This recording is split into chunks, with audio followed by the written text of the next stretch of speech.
Vous êtes-vous déjà senti au piège dans des relations qui ne vous rapportent rien? Vous en avez marre de perdre votre temps avec des gens qui ne vous accordent aucune importance, qui vous stressent, qui vous sous-estiment? Vous êtes-vous déjà senti au piège des relations toxiques? Eh bien, bienvenue sur cette vidéo où nous allons parler de comment passer de la quantité à la qualité dans nos relations. Aujourd'hui, nous vivons dans une époque où nous avons plus de contacts que jamais. Des centaines d'amis sur les réseaux sociaux, des groupes WhatsApp qui vibrent en permanence et pourtant, beaucoup d'entre nous ressentent une profonde solitude.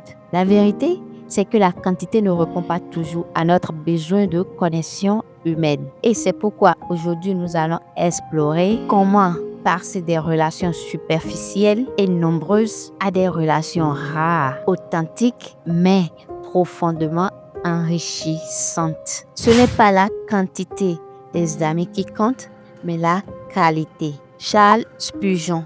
Quoi, la quantité peut être un piège? Le problème avec la quantité, c'est qu'elle nous donne une illusion de connexion. On pense que plus on a d'amis, plus on est épanoui. Mais cette logique est souvent fausse. Prenez un exemple simple. Imaginez-vous devant un buffet de 20 plats, mais chacun est insipide. Vous pourriez avoir l'illusion de l'abondance, mais à la fin, vous n'êtes pas satisfait.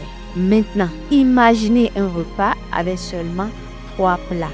Est-ce que vous adorez? Lorsque vous allez finir de déguster, vous allez vous sentir comblé. Eh bien, les relations fonctionnent pareil. Les relations superficielles peuvent même avoir un effet néfaste.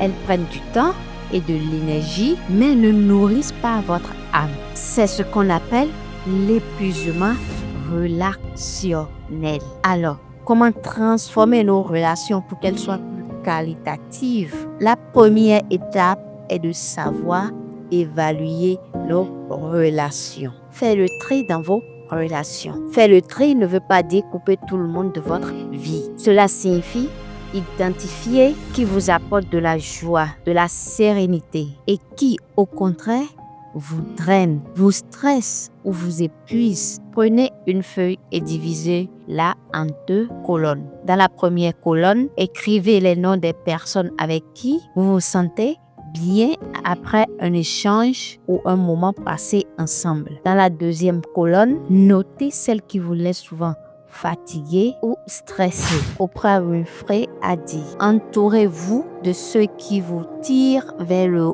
haut. Investissez dans des relations de qualité. Une fois que vous avez identifié les relations qui comptent, comment les renforcer? Eh bien, cela se passe par des actions intentionnelles. Créez des moments de qualité. Par exemple, au lieu d'envoyer un message rapide tous les jours, prenez l'habitude d'appeler souvent votre ami pour prendre de ses nouvelles. Vous pouvez même l'inviter à une activité que vous aimez tous les deux. Soyez vulnérables. La qualité naît de la vulnérabilité. Osez partager vos doutes et vos émotions. La vulnérabilité est le berceau de l'amour et de l'appartenance. Brené Brown. Soyez présent. Rangez votre téléphone. Écoutez vraiment ce que l'autre vous dit. Soyez là dans l'instant. Cultivez une relation avec soi-même. Enfin, n'oubliez pas que la qualité des relations avec les autres dépend aussi de votre relation avec